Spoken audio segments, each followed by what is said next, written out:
Deputy MOH surveillance. Surat મહાનગરપાલિકામાં હાલ પૂરની પરિસ્થિતિ અને વરસાદની પરિસ્થિતિને ધ્યાનમાં રાખીને ઝાડા ઉલટીના કેસો તથા મેલેરિયા અને ડેન્ગ્યુને એટલે કે વાહકજન્ય રોગોના કેસોમાં મહદઅંશે વધારો જોવા મળે છે. ગયા મહિના કરતાં મેલેરિયાના કેસોમાં 12 જેટલા મેલેરિયાના કેસોનો વધારો જોવા મળે છે. ગયા મહિને 64 કેસ હતા, જે આ મહિને અત્યારે 82 કેસ થયા છે.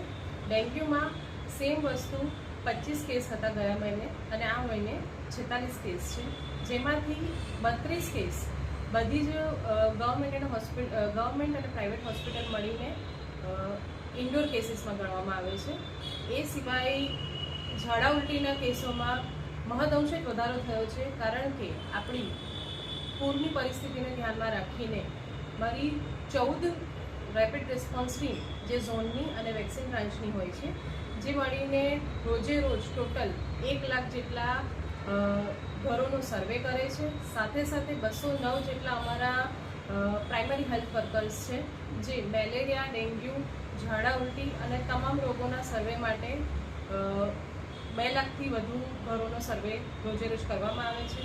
બ્રીડિંગ સ્પોટ શોધવામાં આવે છે અને આ તમામ વસ્તીઓમાં, તમામ પોપ્યુલેશનમાં એ લોકોમાં આઈસી એક્ટિવિટી કરવામાં આવે છે, જેમાં હાથની સ્વચ્છતા, પાણીની સ્વચ્છતા અને સાથે સાથે એ લોકોએ કઈ રીતે ઘરની આજુબાજુની સ્વચ્છતા રાખવાની છે, ક્લોરીનયુક્ત પાણી પીવાનું છે.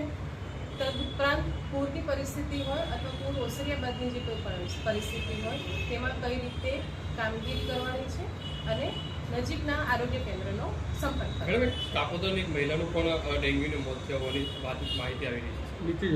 જી, હાલ આજના સમાચાર પત્રમાં જે વાંચવા મળેલ છે તે પ્રમાણે કાપોદરાના જે મહિલાનું મૃત્યુ થયું છે, એમાં શંકાસ્પદ ડેન્ગ્યુને લીધે મૃત્યુ થયું છે એવું જાણવા મળેલ છે, જેના માટે અમારી ઝોનની ટીમ અને વેક્સિન બ્રાન્ચની એપિડેમિક ટીમ પણ ત્યાં પહોંચી ગઈ છે અને હાલ એ જગ્યાએ એ લોકો તપાસ કરી રહ્યા છે.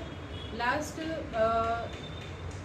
લગભગ 7 દિવસ પહેલાં ત્યાં પ્રાઇમરી હેલ્થ વર્કર દ્વારા સર્વે કરવામાં આવેલું હતું, જેની માહિતી ટૂંક સમયમાં જેવી રીતે મળે તે રીતે તમને લોકોને જણાવવામાં.